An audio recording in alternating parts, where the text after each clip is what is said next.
আসসালামু আলাইকুম রহমতুল্লাহ বরাকাতু। সুপ্রিয় দর্শক, আশা করছি সবাই ভালো আছেন। যারা মধ্যপ্রাচ্যে আছেন, বাংলাদেশি প্রবাসীরা যারা দেশে গিয়ে আটকা পড়ছেন ফ্লাইটের বিঘ্ন ঘটাতে, বর্তমান বিরাজমান পরিস্থিতিতে, যাদের 28 তারিখের পরে যাদের ভিসার মেয়াদ শেষ, ফ্লাইট স্বাভাবিক ফ্লাইট থাকলে এসে আপনার ভিসা রেনু করা যেত।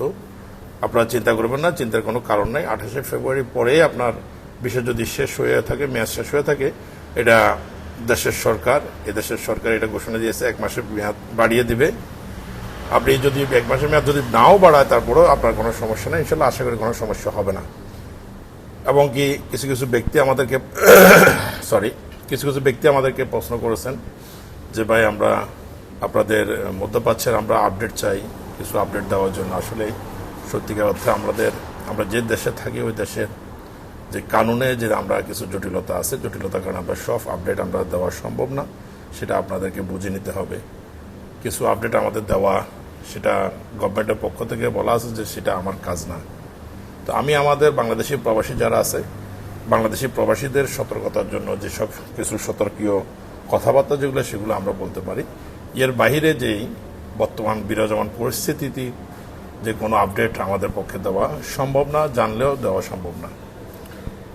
মিডিয়াতে দেখতেছি, সোশ্যাল মিডিয়াতে দেখতেছি, ওমানে এবং সৌদিতে বিভিন্ন কান্ট্রিতে দেখছি 313 জন, 212 জন, 150 জন এদেরকে অ্যারেস্ট করছে আইনে।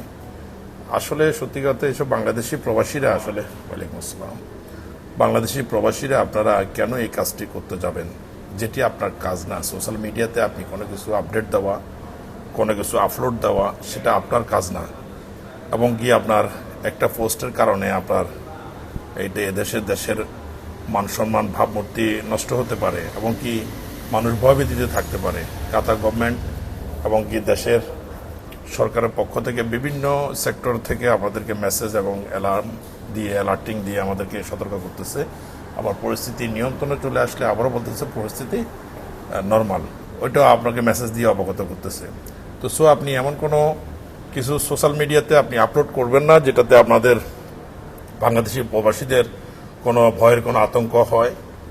এ ধরনের কোনো কিছু করবেন না। এবং কি কোনো কিছু ভিডিও থেকে কোনো কিছু আপনি আপলোড অথবা আপনি সোশ্যাল মিডিয়াতে কোনো রকম পোস্ট করা থেকে বিরত থাকুন।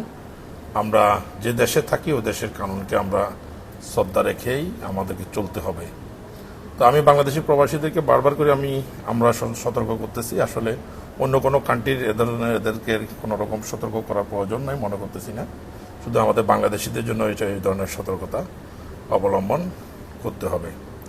আরেকটা জিনিস আপনাদেরকে জানিয়ে রাখতে চাচ্ছি, আমাদের সোশ্যাল মিডিয়ার পক্ষ থেকে, আমাদের সোশ্যাল মিডিয়াতে আমাদেরকে জানিয়ে যারা আছেন তাদের মাধ্যমে আমরা জানিয়ে রাখতে চাচ্ছি যে আমাদের বাংলাদেশের সরকার যে বিষয়টি নিয়ে, পরিস্থিতি নিয়ে প্রবাসীদেরকে বাংলাদেশে ফিরিয়ে নেওয়ার প্রস্তুতি নিয়ে রেখেছে। আসলে সত্যিকার অর্থে কি আমরা যে মধ্যপ্রাচ্য যে দেশগুলোতে আছি, এই দেশগুলোর যে পরিস্থিতি আমরা যতটুকু আছি এই পর্যন্ত আমরা আলহামদুলিল্লাহ আমরা সেফে আছি, এবং কি আমরা আমাদের নিরাপত্তা স্থানে আমরা আছি। অবশ্যই সেটা আল্লাহর দরবারে শুকরিয়া আদায় করতে হবে। এমনকি এমন কোনো পরিস্থিতি হয় নাই যে আমাদের বাংলাদেশি প্রবাসীদেরকে সকল মধ্যপ্রাচ্য থেকে উঠিয়ে বাংলাদেশে নিয়ে যেতে হবে। এ ধরনের কোনো পরিস্থিতি এখনও হুমকির মুখে এখনও পড়েনি। আশা করি এই ব্যাপারে আপনারা, বাংলাদেশের সরকার গভর্নমেন্ট এ ব্যাপারে, এমনকি প্রবাসী কল্যাণ মন্ত্রী যিনি আছেন, তারা অবশ্যই আপডেটের দিকে খেয়াল রাখবেন। এমন কোনো পরিস্থিতি হলেই অবশ্যই নিতে হবে, অবশ্যই তা নয়, নিতে হবে। কিন্তু তবে এখনও এই পর্যন্ত কোনো পরিস্থিতি অবস্থা হয়নি।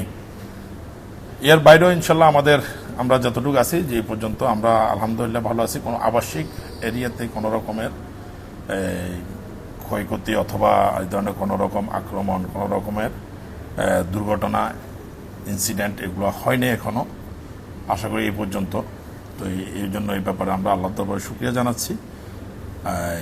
বাকি সব আপডেট দেওয়া সম্ভব না, তারপর আমাদের বাংলাদেশি প্রবাসীদেরকে আমরা সতর্ক জানিয়ে রাখছি। আপনারা এখনও পরিস্থিতি যেহেতু নিয়ন্ত্রণে এখনও আসে নাই, আপনারা যার নিজ অবস্থানে ঘরে থাকুন। এবং কি আপনারা যে ভুল কাজটি করবেন না, যে সোশ্যাল মিডিয়াতে কোনো কিছু আপডেট ভিডিও করা, এগুলো থেকে টোটালি বিরত থাকবেন। আজকে এই পর্যন্ত, আবার আমরা নেক্সট আপডেট আপনাদেরকে জানিয়ে দেব। আর বিশেষ করে যারা দেশে আটকা পড়েছেন ফ্লাইটে, তাদের জন্য দুশ্চিন্তার কোনো কারণ নাই। ইনশাল্লাহ আমরা এমবেসির সাথেও আমাদের যোগাযোগ আছে, এবং কাতার গভর্নমেন্ট থেকে কোনো আপডেট আসলে আমরা আপনাদেরকে আপডেট দিয়ে দেবো। অলরেডি কয়েকজন আমাদেরকে ফোন করেছেন, অবশ্যই ফ্লাইটে আটকা পড়ছেন, ফ্লাইট ছিল, ফ্লাইট ক্যান্সেল হয়ে গেছে, আপনারা আসতে পারতেছেন না। তো এই ব্যাপারে কোনো দুশ্চিন্তার কোনো কারণ নেই, ইনশাল্লাহ কোনো সমস্যা হবে না আশা করি। বাকিটুকু আপনারা আপডেটের দিকে খেয়াল রাখুন, ইনশাল্লাহ আল্লাহর উপর ভরসা রাখুন। আল্লাহ হাফেজ। ইনশাল্লাহ নেক্সট টাইম আবার আপনার সাথে দেখা হবে, কথা হবে। ভালো থাকুন সে পর্যন্ত। আসসালামু আলাইকুম রহমতুল্লাহ বারাকাতুহু।